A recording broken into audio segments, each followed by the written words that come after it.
ఓం శ్రీ సాయిరామ్. సాయి గురుకులం కార్యక్రమానికి స్వాగతం. జీవుడికి కావలసినటువంటి అనేక సుఖాలు ఈ లౌకిక ప్రపంచంలో ఉంటాయి.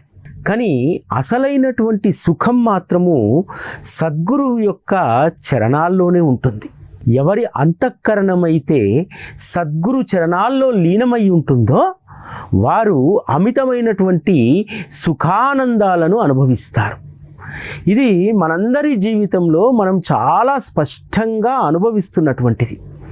సద్గురు చరణాల్లో మన అంతరంగం లీనం కాకపోతే మన యొక్క ఆలోచనలు రకరకాలుగా పరిభ్రమిస్తూ ఉంటాయి.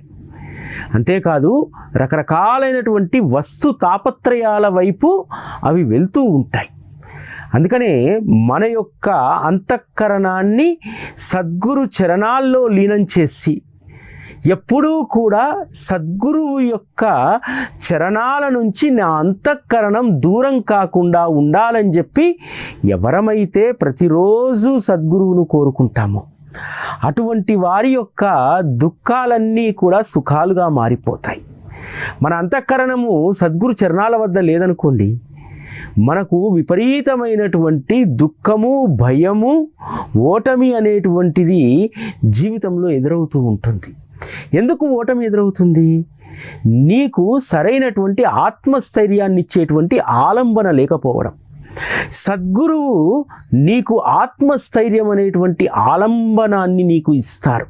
అంతేకాదు నువ్వు ఎటువంటి స్థితిలో ఉన్నా సరే అందులో నుంచి బయటికి తీసుకువచ్చి నీ కష్టాలను, రోగపీడలను అత్యంత సునాయాసంగా వారు బయటపడేయగలుగుతారు, మనల్ని సురక్షితంగా ఉంచగలుగుతారు. ఇదే అసలైనటువంటి జ్ఞానం. జ్ఞానానికి ప్రతీక ఏమిటంటే సద్గురు చరణాల్లో ఎప్పుడూ కూడా నా అంతరంగం లీనమై ఉండాలి. నా జీవితము ఏది ఏమైనప్పటికీ కూడా సద్గురువు యొక్క చరణాల నుంచి నా అంతరంగం బయటికి పడకూడదు. ఇటువంటి ప్రతిజ్ఞ చేసుకున్నటువంటి వారికి, ఇటువంటి స్థితిలోకి వచ్చినటువంటి వారికి ఆనందం, సుఖం తప్ప మరొకటి ఉండదు.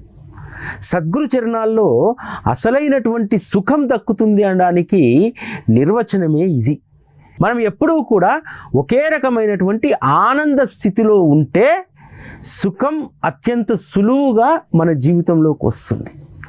ఎందుకని? మనకు వస్తువుల పైన ప్రేమ ఉందనుకోండి, ఒక వస్తువు పైన మోజు తీరగానే మరొక వస్తువు వైపుకు మన యొక్క దృష్టి వెళ్తుంది. అది దక్కేంత వరకు కూడా మనలో అనేక రకాలైనటువంటి తాపత్రయాలు, దిగుళ్ళు, బాధలు ఇవన్నీ కూడా ఉత్పన్నమవుతాయి. అరే, మనం ఇంతకుముందు ఒక వస్తువు ద్వారా సుఖాన్ని పొందాము, మరొక వస్తువు కోసం ఎందుకు పాకులాడాలి అనేటువంటి విజ్ఞత మనకు ఉండదు. దాని ద్వారా ప్రతిసారి కూడా ఒక వస్తువు నుండి ఇంకో వస్తువు కోరుకునేటప్పుడు మధ్యలో అలజడి ఉంటుంది, ఆందోళన ఉంటుంది. అలా కాకుండా జీవితంలో ఒకే దాన్ని కోరుకున్నాం అనుకోండి, ఆ ఒక్కటి ఉంటే చాలు మన జీవితం సుఖప్రదంగా ఉంటుందనేటువంటి నిర్ణయానికి వచ్చామనుకోండి, అసలు మనకు ఎటువంటి ఆందోళనలు జీవితంలో ఉండవు. ఈరోజు సద్గురు శ్రీ సాయిబాబాను ఆశ్రయించినటువంటి వారి జీవితంలో ఇది చాలా స్పష్టంగా కనిపిస్తూ ఉంటుంది. ఎందుకంటే వారిని ఆశ్రయించిన తర్వాత ఇక మనకు రెండవ ఎజెండా ఉండదు, రెండవ వస్తువు కావాలనేటువంటి జిజ్ఞాస కూడా మనకు ఉండదు. మనకు లభించినటువంటి వారి చరణ ద్వయాలు మన జీవితానికి అవే ఆది అంతమనేటువంటి నిర్ణయానికి వస్తాం. ఆ రోజు భక్తులు బాబా యొక్క సహచర్యం ఉంటే చాలు, ఆ సహచర్యంలో సుఖానందాన్ని అనుభవించవచ్చు అని చెప్పి అనేక మంది భక్తులు ఆ రోజుల్లో బాబా యొక్క చరణాలను వదలకుండా ఎందుకు పట్టుకొని ఉన్నారు? ఆ చరణాల్లో లభించినటువంటి సుఖము మరెక్కడా కూడా లభించదనేటువంటి స్థిరమైనటువంటి నిర్ణయానికి వచ్చారు. తాత్యా సాహెబ్ నూల్కరు పండరిపురంలో సబ్ జడ్జిగా పనిచేస్తూ ఉన్నారు. ఆయనకు విపరీతమైనటువంటి కళ్ళవాపు వచ్చింది. వస్తే తన స్నేహితుడు కళ్ళ డాక్టరు జలగాంలో ఉంటారు, అక్కడికి వెళ్ళి ట్రీట్మెంట్ చేయించుకుందామని వెళ్తాడు. వెళ్ళిన తర్వాత ఆ డాక్టర్ గారు మందులు రాస్తారు. మందులు రాసిన తర్వాత 2 రోజులకు ఒక విషయం గుర్తొస్తుంది. మరొక 2 రోజుల్లో గురు పౌర్ణమి ఉంది. ప్రతి గురు పౌర్ణమికి కూడా షిరిడీకి వెళ్ళడం అనేటువంటిది తాత్యా సాహెబ్ నూల్కర్ పెట్టుకున్నటువంటి ఆనవాయితీ. ఎందుకంటే తాత్యా సాహెబ్ నూల్కర్కు ఎవరికి దక్కనటువంటి అదృష్టం దక్కింది. తొలి గురు పూజ చేశాడు. ప్రతి గురు పౌర్ణమి రోజు కూడా వారే తొలి పూజ చేయాలి. కాబట్టి వెంటనే ఆ విషయం గుర్తుకు రాగానే జల్గావ్ నుంచి బయలుదేరి వెళ్ళిపోతాడు. ఈ సమయంలో తను చేసినటువంటి పొరపాటు ఏమిటంటే, పొరపాటు కాదు, అదే మంచిది, డాక్టర్ రాసినటువంటి మందులు ఇవన్నీ కూడా జల్గావ్లో మర్చిపోయి వెళ్ళిపోతాడు. ఇది ఆయన మరపు కాదు, బాబా యొక్క లీల. ఆ లీల ఏమిటంటే, షిరిడీకి వచ్చి ఇంకొక 2 రోజులు సమయం ఉంటుంది గురు పౌర్ణమికి. ఆ 2 రోజులు కూడా బాబా దర్శనానికి కూడా రాకుండా తాత్యా సాహెబ్ నూల్కర్ కళ్ళకు గుడ్డ కట్టుకొని పడుకుంటాడు. ఎందుకంటే విపరీతమైన వాపు నొప్పి, డాక్టర్ రాసి ఇచ్చిన మందులేమో మర్చిపోయి వచ్చాడు. ఇది గమనించినటువంటి బాబా గురు పౌర్ణమికి ఒక రోజు ముందు శ్యామతో అంటారు, శ్యామ, నా కళ్ళు విపరీతంగా వాచిపోయాయి, 2 రోజులుగా పడరానటువంటి బాధను నేను పడుతున్నాను. కానీ శ్యామ, నేను ఏ మందులు వాడకుండానే నా కంటి జబ్బును నేను పోగొట్టుకుంటున్నాను ఈరోజు అని అంటారు. విచిత్రం ఏమిటంటే, మరుసటి రోజు గురు పౌర్ణమి నాటికి తాత్యా సాహెబ్ నూల్కర్ యొక్క కళ్ళు పూర్తిగా తేటపడిపోతాయి. వాపు లేదు, ఏమీ లేదు. వచ్చి వెంటనే బాబాకు గురు పూజ చేస్తారు.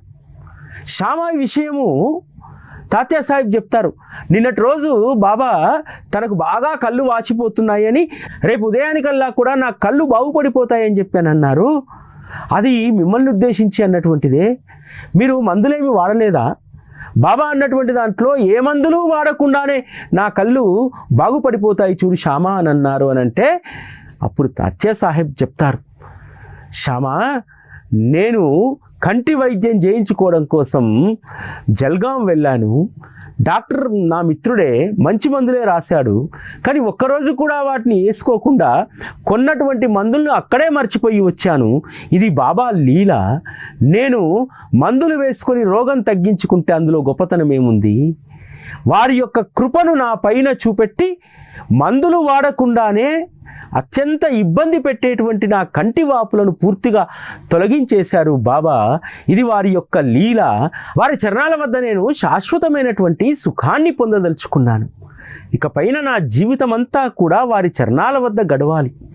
నా యొక్క చివరి అంతిమ దశలు కూడా షిరిడిలోనే గడవాలి అనేటువంటి నిర్ణయానికి నేను వచ్చానని చెప్పి శ్యామతో తాత్యా సాహెబ్ నూల్కర్ చెప్తాడు. తన జీవితంలో అదే జరిగింది. తర్వాత పండరీపురంలో హారతికి సంబంధించినటువంటి వివాదం పైన కేసు తీర్పు వచ్చిన తర్వాత అతనిక అక్కడ ఉద్యోగాన్ని చేయలేను, ఈ కక్షలు కార్పణ్యాలతో ఉన్నటువంటి కేసులను నేను ఇంకా చదవలేను బాబా, ఇక పైన నా యొక్క జీవితం అంతా కూడా మీ చరణాల వద్ద గడిచిపోవాలి అని చెప్పి షిరిడీలో నన్ను ఉంచుకోరాదా అని అడుగుతారు బాబాను. బాబా అప్పుడు తప్పకుండా ఇక్కడే ఉండిపో అంటారు. ఆ రోజు భక్తులందరూ కూడా సద్గురువు యొక్క చరణాల్లో లభించేటువంటి సుఖం విలువ తెలిసినటువంటి వారు.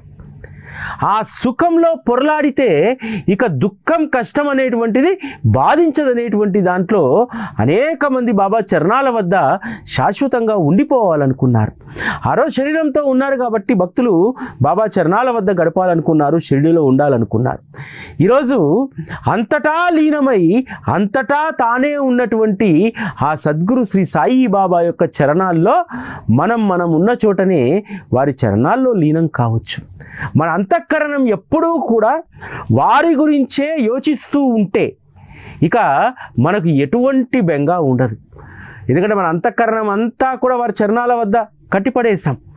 దీంతో ఇతర విషయాలపైకి, వ్యామోహాలపైకి మన దృష్టి వెళ్ళదు.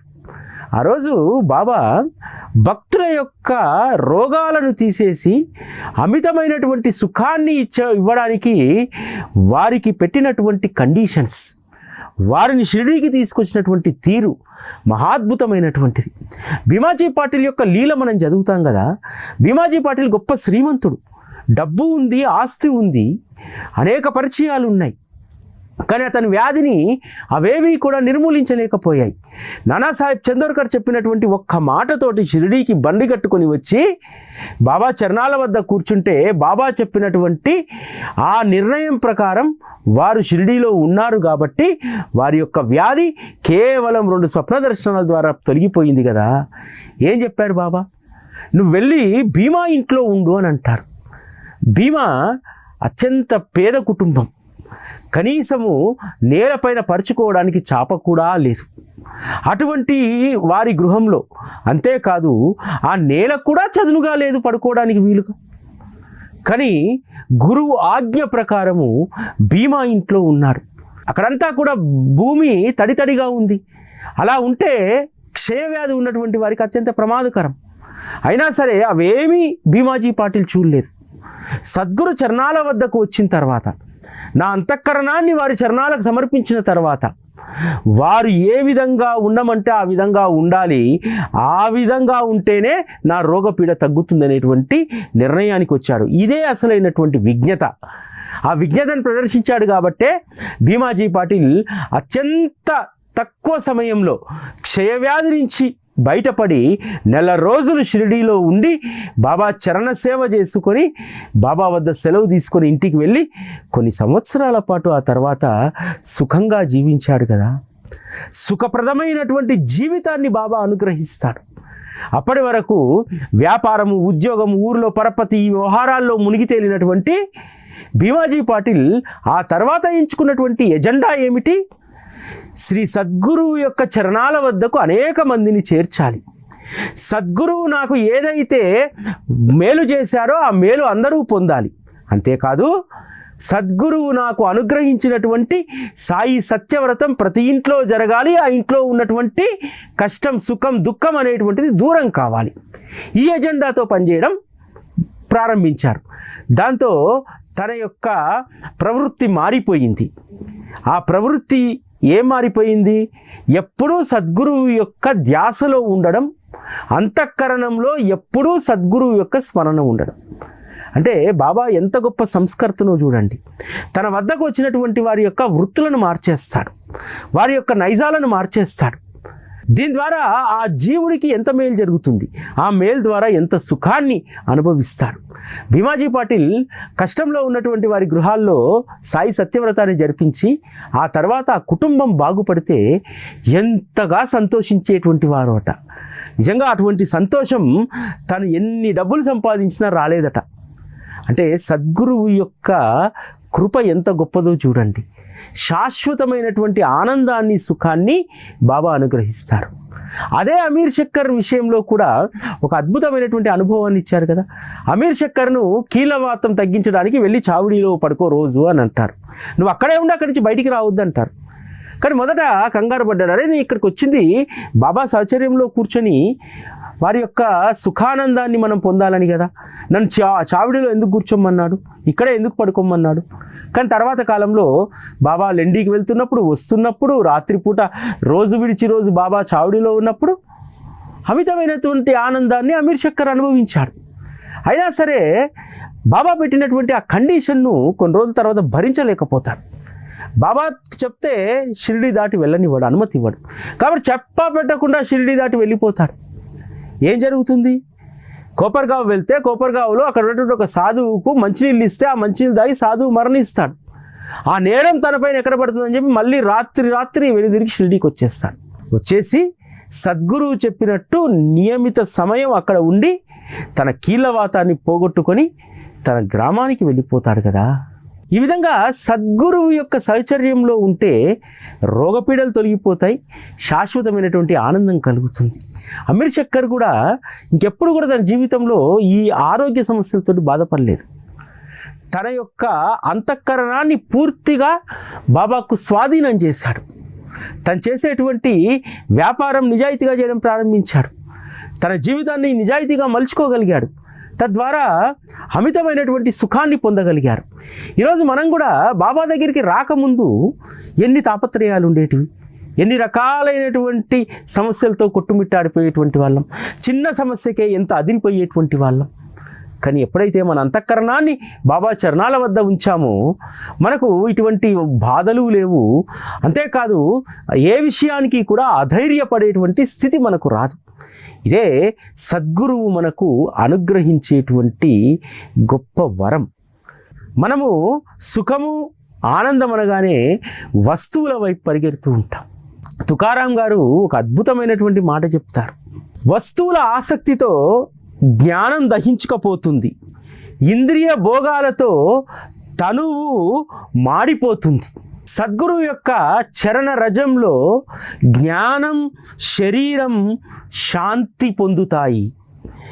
ఆ సుఖమూర్తి, జ్ఞానమూర్తి దర్శనంతో, స్మరణతో, స్పర్శతో శరీర అవయవాలన్నీ కూడా శాంతిస్తాయి. ఇది సద్గురువులో ఉన్నటువంటి గొప్పతనం. వస్తువులపైన వ్యామోహం ఉంటే జ్ఞానం పూర్తిగా నశించిపోతుంది.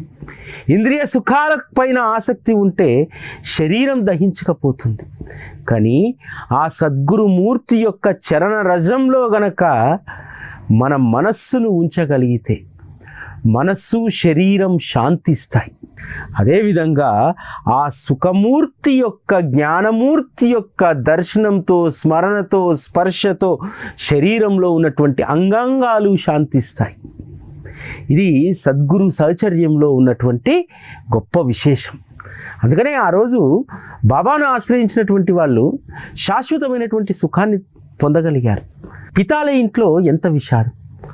ఉన్నటువంటి ఏకైక కొడుకు మూర్ఛ వ్యాధితో బాధపడుతూ ఉంటే ఆ పిల్లవాడి యొక్క బాధను చూడలేక తల్లిదండ్రులు తల్లడిల్లిపోతారు.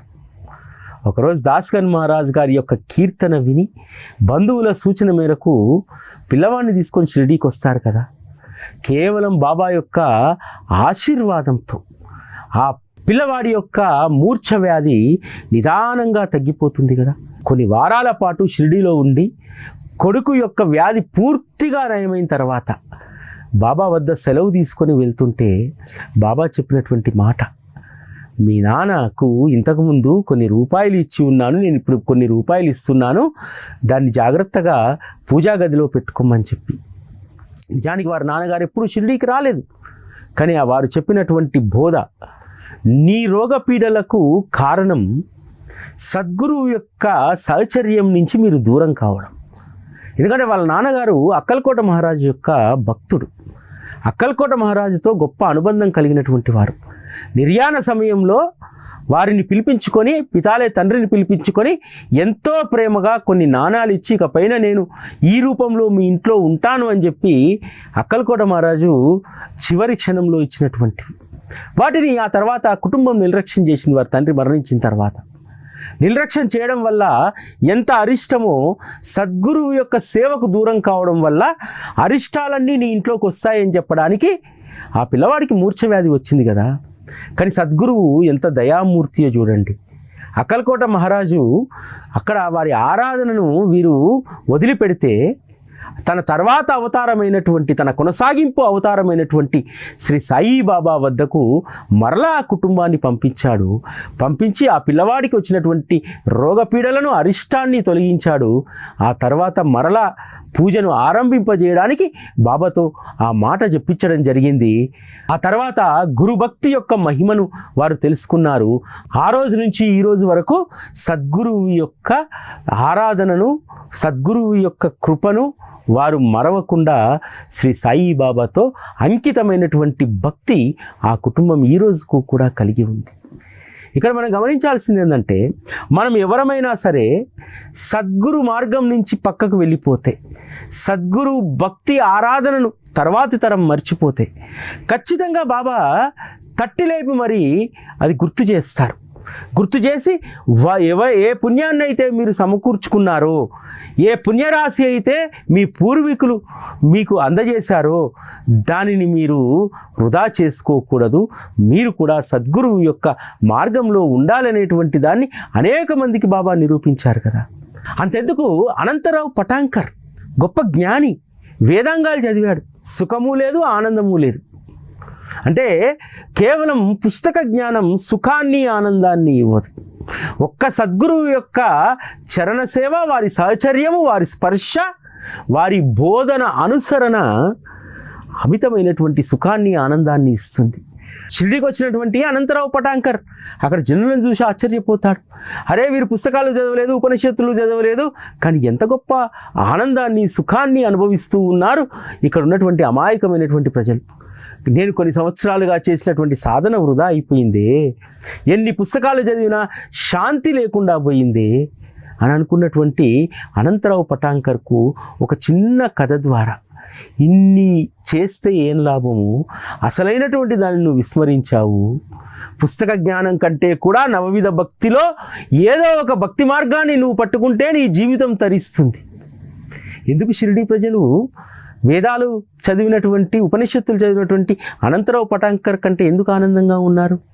వారు నవవిధ భక్తిలోని గొప్ప కీర్తన అనేటువంటి ఉపాసన చేస్తున్నారు. బాబా సాహచర్యంలో గొప్ప భజనల్లో పాల్గొంటున్నారు. మరికొంతమంది సత్పురుషుల యొక్క చరిత్రను ప్రతిరోజు దీక్షిత్వాడాలో శ్రవణం చేస్తున్నారు. శ్రవణం, కీర్తనం, మననం, బాబా పాదసేవ, దేంట్లో ఒక దాంట్లో వీళ్ళందరూ కూడా ఉన్నారు, తరిస్తున్నారు. కాబట్టి వాళ్ళకు పుస్తక జ్ఞానంతో పని లేదు. కేవలం నవవిధ భక్తిలో ఉన్నటువంటి ఏదో ఒక భక్తి మార్గాన్ని వారు పట్టుకున్నారు.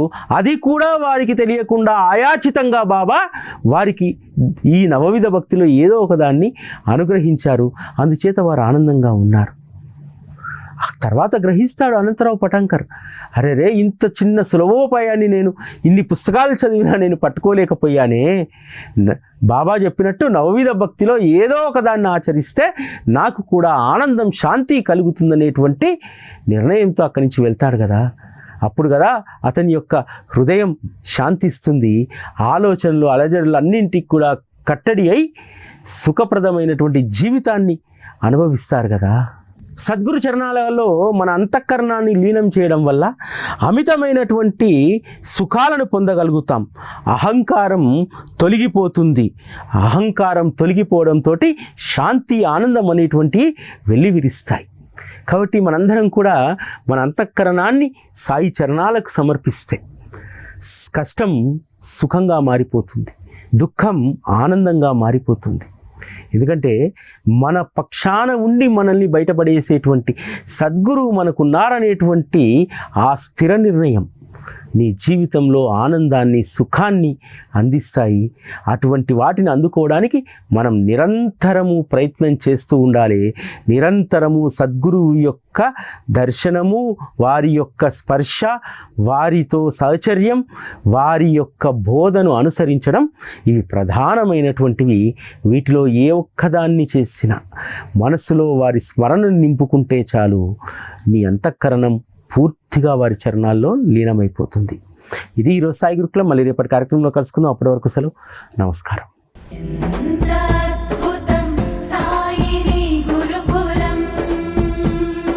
శిక్షణే తప్ప శిక్షలు లేని శరణాగతి సౌదం.